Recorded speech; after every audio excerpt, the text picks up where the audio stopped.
Ouais, alors donc, c'est quel bord? J'ai vu qu'il y a un match de salade lundi. Bon, il y a quelque chose de intéressant. Il y a un match de salade. D'accord. Je sais pas, c'est à 19h. C'est trop fort l'auditeur, je crois que tu devais arrêter de fumer, non? Ah non? On va y aller, moi je passe prendre quelque chose.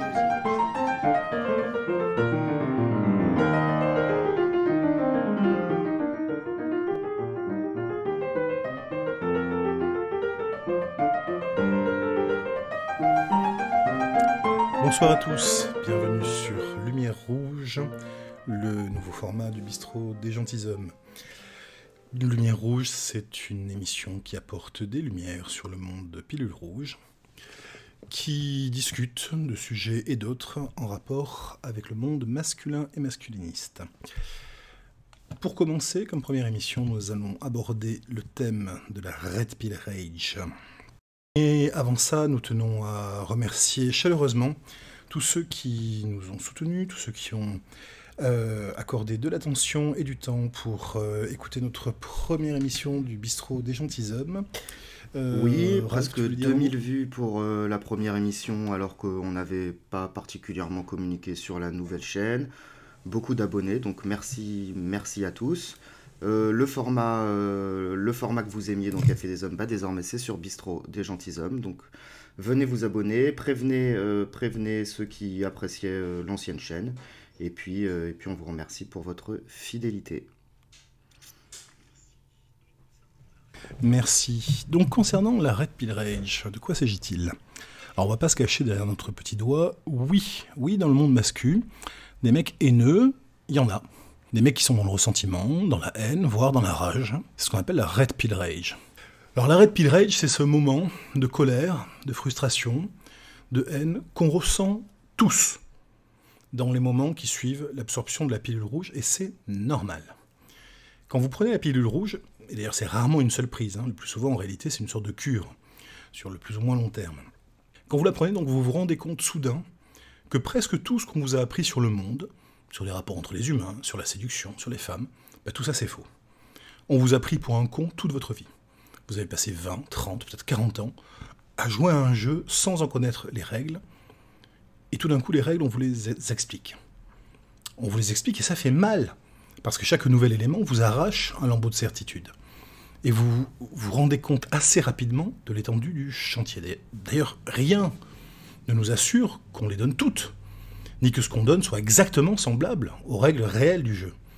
Mais enfin, la pilule rouge vous offre une approximation de ces règles, plus précise, plus proche de la réalité que ce que vous pensiez savoir jusqu'ici.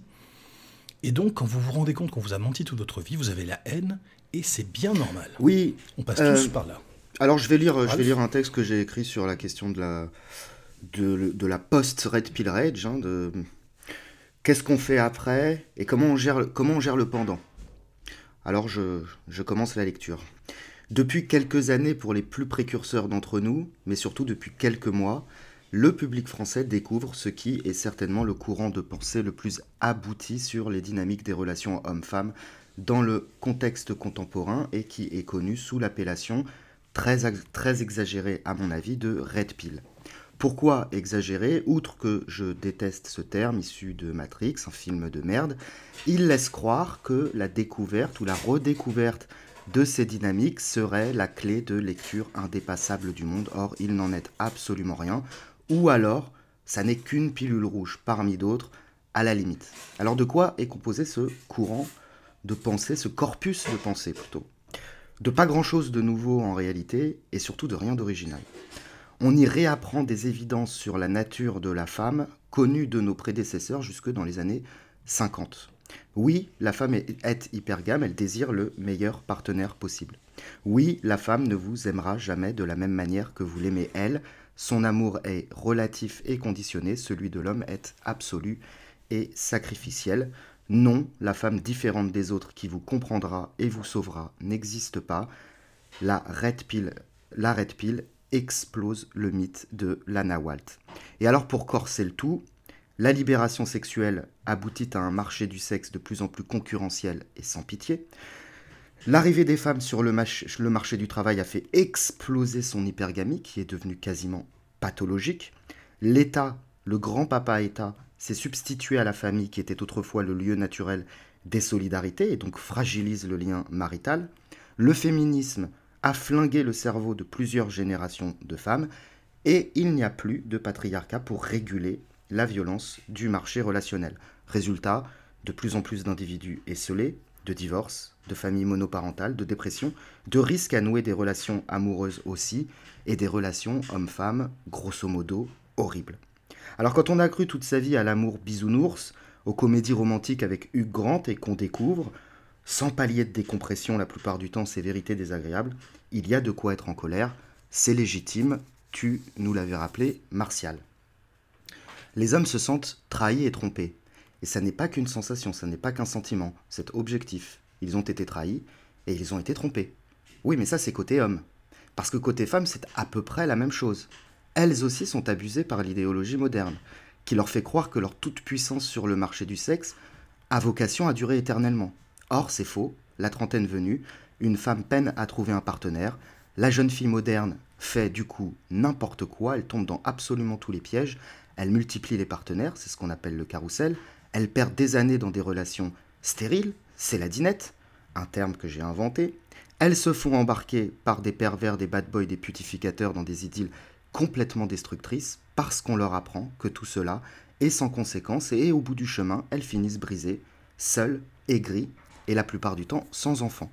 C'est un tableau tragique et d'une infinie tristesse, et en effet, il y a de quoi déprimer.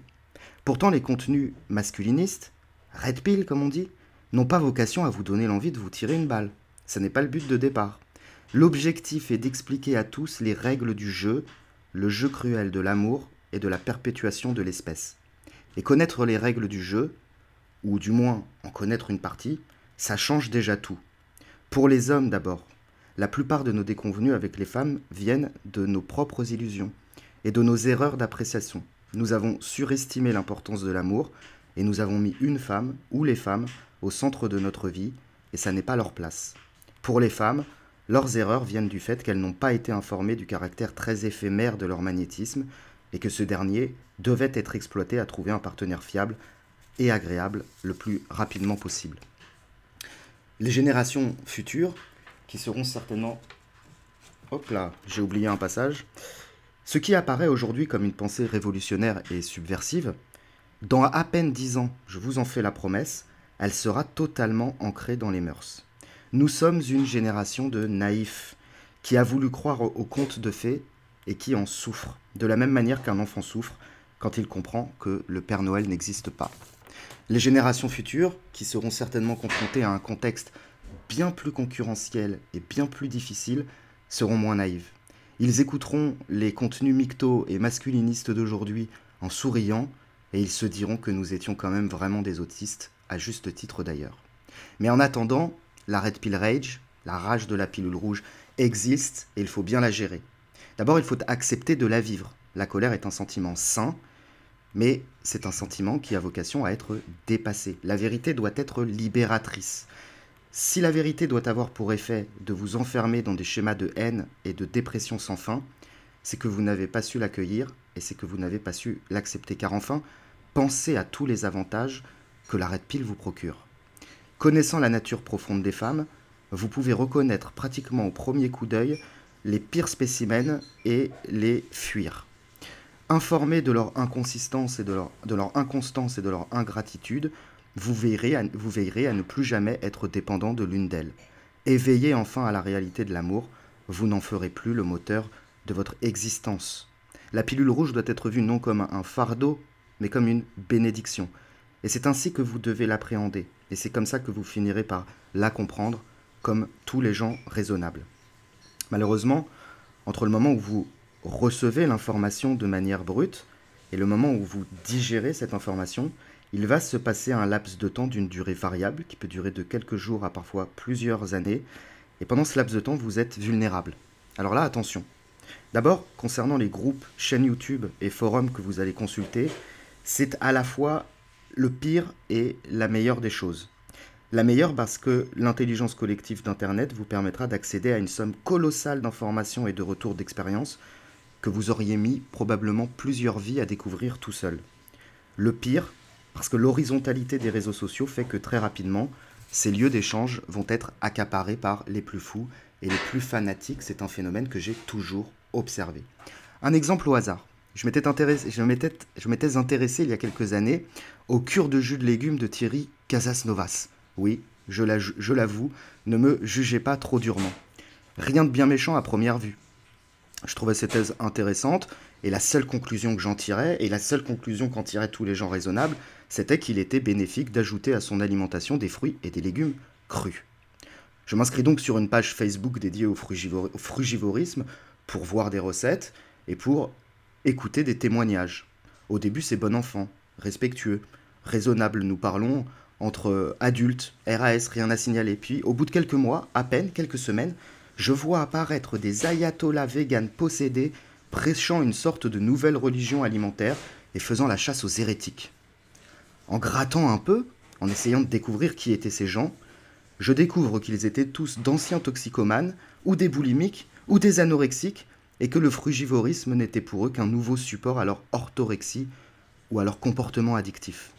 Il en va absolument de même dans le milieu mascu. L'âge d'or, la pureté des débuts n'est plus, et nous assistons au bal, à l'émergence des extrémistes. Des hommes qui ne parlent que de virilité toute la journée et qui pèsent 60 kilos tout mouillés. Des obsédés de la féminisation de la société qui se comportent comme des femelles hystériques. Des anti-féministes radicaux qui passent leur journée à chouiner sur les inégalités dont sont victimes les hommes et qui reproduisent ainsi exactement le même schéma de pensée stérile et victimaire que les féministes qu'ils prétendent détester. On assiste également à une haine des femmes absolument irrationnelle, qui est bien souvent le fait d'hommes frustrés qui veulent rejeter la responsabilité de leur propre médiocrité sur les femmes, de bons gros incels, fin de race, en somme. Ce milieu est rempli de ce genre de profils bizarres et effrayants. Ça n'est pas la majorité, bien sûr, c'est une minorité bruyante et insupportable.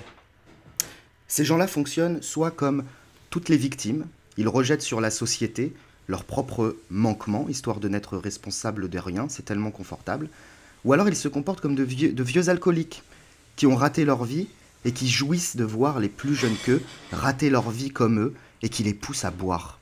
J'ai même récemment croisé un Roumain hystérique proche de Caroline Forest, islamophobe laïcard pathologique qui, depuis qu'il a découvert la pilule rouge, reproduit le même processus. Il veut ne parler que de ça, tout le temps, ne plus rien avoir avec les femmes sinon son abonnement X-Hamster Premium et de vagues épisodes de putification stérile, et il propose à des petits jeunes de 20 ans de foirer leur vie et de mourir seuls avec la certitude de ne s'être jamais fait avoir par une méchante femme. C'est ce que j'appelle de la pulsion de mort caractérisée. Mais il n'est pas le seul, loin de là. Certains vont vous parler de poupées sexuelles, de manipulation mentale pour abuser les femmes. Certains vont même valider les pires exactions ou violences à leur endroit, et ils vont vous imposer, au nom de je ne sais quel dogme, des injonctions, des modes de vie absurdes et mortifères. Et il y a des mecs qui sont là-dedans depuis des années à ruminer les mêmes trucs. Ils ont fait des enseignements Red Pill une religion qui les ronge de l'intérieur. Et ils veulent que vous mouriez avec eux, parce qu'ils sont trop fragiles pour affronter le réel. C'est du pur instinct grégaire. Ils font croire qu'ils se préoccupent de votre souffrance, mais ce sont des pervers obsessionnels, des faibles, des intégristes délirants, qui veulent vous entraîner au fond de la cuvette des chiottes de l'humanité avec eux. Ces gens-là, c'est fou, apprenez à les reconnaître, et tenez-vous-en le plus loin possible, ils sont beaucoup, beaucoup, beaucoup plus dangereux et malsains que toutes les femmes de la Terre réunies. Et pendant cette période que l'on appelle la Red Pill Rage, surtout, entourez-vous de gens sains et bienveillants, et ne désespérez pas, car la colère qui vous ronge passera. Merci, tu vas encore te faire des copains. Ouais, moi j'ai plein de copains en ce moment. Oui, alors il y a plusieurs points que tu soulèves que je trouve intéressants, sur lesquels je vais revenir. Tout d'abord, effectivement, je suis tout à fait d'accord avec le fait que la pilule rouge, appelons-la comme ça, aussi imparfait que soit le terme, la pilule rouge est une pensée d'émancipation. Elle a pour but de libérer l'individu en lui donnant les vraies règles du jeu auxquelles il joue de toute manière, qu'il le veuille ou pas. Le jeu continue sans lui. Voilà, le jeu continue de toute façon. Et même s'il croit ne pas être dans le jeu, il y est quand même. Donc si la prise de la pilule rouge vous amène à une forme d'aliénation, c'est que vous avez raté quelque chose en chemin. Et effectivement, on peut voir plusieurs types d'aliénation possibles. Tout d'abord, il y a le fait de rester dans la haine et dans la rage. C'est un passage obligé, c'est tout à fait normal, mais si on y reste trop longtemps, c'est pas constructif. C'est-à-dire qu'une fois que vous avez bien établi que le monde est laid, que les choses sont dégueulasses, la question est qu'est-ce que vous en faites? Est-ce que vous allez passer votre vie à hurler votre ressentiment? Peut-être que vous avez mieux à faire. Peut-être que vous avez mieux à faire de votre existence que de crier au monde combien vous êtes malheureux, en fait, parce que c'est de ça qu'il s'agit. On est malheureux que l'univers ne ressemble pas à ce qu'on nous a raconté enfant. On est malheureux de voir que la vie n'est pas une comédie romantique. Et on a cette espèce de frustration adolescente qui consiste à crier « c'est dégueulasse ». Donc ça, c'est le premier type d'aliénation. Effectivement, on peut rester là-dedans. Et qui s'y complaisent. Il y a des gens qui y restent longtemps. Oui. Le deuxième type d'aliénation, c'est effectivement le fanatisme doctrinaire. Et ça, c'est très dangereux. Et c'est pas toujours facile de faire la différence entre les contenus doctrinaires et les contenus émancipateurs. Je dirais qu'il y a tout de même un point sur lequel vous pouvez les différencier sans trop de problème. C'est qu'un contenu émancipateur, c'est un contenu qui va vous donner du grain à moudre. Qui va vous dire, voilà, il y a telle idée, tel événement, telle histoire, et ensuite qui va vous laisser réfléchir à ça par vous-même. On va vous donner des clés, on va vous donner des infos, et après c'est à vous de faire le boulot. Et un contenu doctrinaire, c'est un contenu qui va dire, vous devez faire ça. C'est si comme vous ça agissez qu'il faut autrement, agir, et vous pas êtes oui, un traître, un faible, un larbin de la moule. Bon. Voilà, mais en tout cas, le problème des gens qui sont là-dedans, c'est souvent des gens qui ont une seule clé d'analyse des choses. Parce que c'est vrai que quand on tombe sur la pilule rouge, tout d'un coup, on tombe sur plein de concepts qui sont tout à fait opératifs, qui sont extrêmement intéressants. On parle d'hypergamie, d'hypogamie, de gynocentrisme, etc. Et tout ça, effectivement, c'est des concepts très puissants et très intéressants à creuser. Le problème, c'est qu'il faut se méfier de l'homme d'un seul livre. Le problème, c'est que, aussi intéressants qu'ils soient, ces concepts ne suffisent pas à tout expliquer. Et c'est vrai qu'il y a des cas dans lesquels ils sont parfaitement explicatifs et ils sont tout à fait appropriés. Et puis, il faut aussi se dire qu'il y a des cas dans lesquels ça ne marche pas, ou dans lesquels ce n'est pas l'outil qu'il faut. Parce qu'il n'y a pas d'explication monocausale à tout. L'humain est compliqué, et le monde est compliqué. Et effectivement, les concepts Red Pill, ça permet d'aborder certains aspects des choses. Le réel est mais toujours pas tout. plus complexe que les concepts qui veulent l'expliquer. Et oui, parce que les concepts qui veulent l'expliquer sont toujours des Oui, bah c'est approximations. exactement comme grâce aux mathématiques, on a trouvé un langage pour décrypter l'univers, mais c'est pas l'univers. C'est toute la question de la carte et du territoire. La carte n'est pas le territoire. La carte est le discours sur le territoire. Le territoire est toujours plus compliqué que la carte. Tout à fait d'accord. Et donc le fanatisme consiste souvent à confondre la carte et le territoire. Et de toute façon, quelle que soit la théorie que vous absorbez, rien ne remplacera jamais vos propres expériences. Enfin, je dirais qu'il y a un troisième type d'aliénation possible, et tu l'as mentionné aussi, c'est de tomber dans la chouine. Et je dirais que d'une certaine façon, ces trois aliénations, donc la haine, le fanatisme et la chouine, finalement c'est la même chose. C'est, dans les trois cas, une forme de refus du réel. On vous montre le monde comme il est, on vous sort de la matrice, pour utiliser le terme Matrix, et vous ne l'acceptez pas. Alors vous n'avez pas forcément envie de revenir dans la matrice, mais vous trouvez que le monde réel est dégueulasse. Et c'est vrai qu'il l'est. C'est vrai qu'il est, il est moche. Mais c'est pas en gueulant qu'il est dégueulasse que ça va changer. Le réel est comme il est, et il ne changera pas. Et la révolte contre le réel, c'est justement ce qu'on reproche à l'idéologie post-moderne, c'est justement ce qu'on reproche au SJW, c'est justement ce qu'on reproche aux féministes et aux autres ahuris. C'est-à-dire de préférer le monde tel qu'il devrait être au monde tel qu'il est. Et donc tout le travail de sortie de la Red Pill Rage, c'est ça. C'est se dire, ok, je me le suis pris par la gueule, ce monde dégueulasse, il est là devant moi, qu'est-ce que j'en fais? Est-ce que je vais éternellement le fuir? Est-ce que je vais me voiler la face en me disant, non mais il devrait être autrement? Est-ce que je vais me pardonner à moi-même d'avoir été aussi. stupide? Parce que finalement, quand on repense à nos expériences passées et qu'on n'avait pas ces clés de Qu'est-ce qu'on a lecture, été con? On a fait... Mais qu'est-ce qu'on a fait de la merde? On était ridicules. Oui, et tous. Vous trouverez toujours des mecs qui vous diront, non, moi j'ai toujours été Red Pill, ils mentent. Ils en ont pas toujours conscience. Parfois, ils le croient vraiment, mais en fait, non, c'est pas vrai. Parlais avec Pierre-Yves Lenoble l'autre jour d'initiation et de mort symbolique. Dans toute initiation, il y a un passage de mort symbolique, c'est-à-dire où on va faire le deuil de l'ancien monde. L'initiation, c'est-à-dire que le monde ne change pas, mais vous changez. Et vous changez de poids. On est mort à nous-mêmes. D'ailleurs, c'est pour ça que souvent, dans les initiations, on change de nom aussi, pour exprimer cette mort à nous-mêmes. Et c'est une petite mort à soi-même, mais c'est pas la seule que vous vivrez dans votre vie. Hein, la Red Pill, il y en a plein. Hein. Vous allez mourir aussi. Hein. Ça, c'est la plus grosse de toutes. Hein. Et donc, cette mort à soi-même, c'est douloureux et c'est normal que ça le soit. Et si ça n'est pas douloureux, c'est que vous n'avez pas été initié. Ça ne veut pas dire que tout ce qui est douloureux est bon. Hein. Mais en tout cas, c'est normal que la perte des illusions fasse mal. Après, il faut savoir ce qu'on en fait. Et il faut arriver, je dirais, à sublimer ça. Et à sortir de ça. Et à se dire, malgré tout, je vais faire quelque chose de mon existence. Oui, et c'est peut-être le propre de l'homme avec un petit h, c'est cette capacité de sublimation. On doit sublimer le réel, et plus c'est le réel qu'on sublime, plus c'est beau.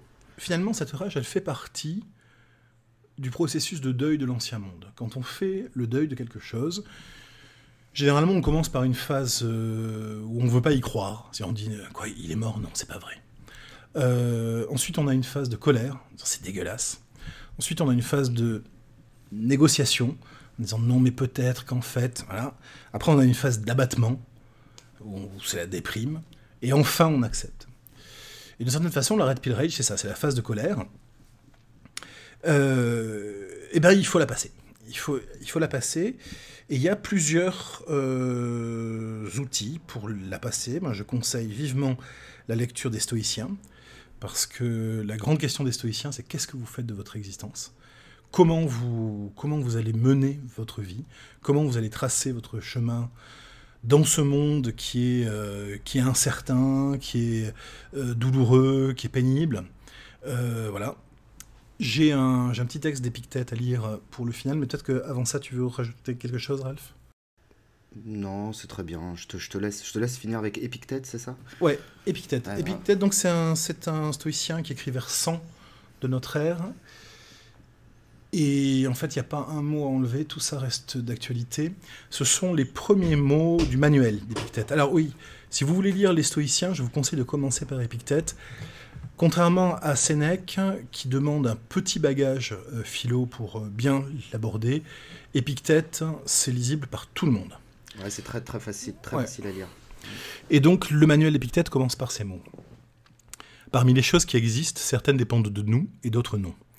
De nous dépendent nos pensées, nos impulsions, nos désirs, nos aversions, bref, tout ce en quoi c'est nous qui agissons. Ne dépendent pas de nous le corps, l'argent, l'opinion des autres, les charges publiques, tout ce en quoi ce n'est pas nous qui agissons. Ce qui dépend de nous est libre et ne connaît ni obstacle ni entrave.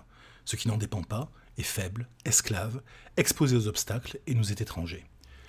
Souviens-toi que si tu tiens pour libre ce qui est esclave, et pour tien ce qui t'est étranger, tu vivras contrarié, chagriné, haineux et tourmenté. Tu haïras les hommes et les dieux.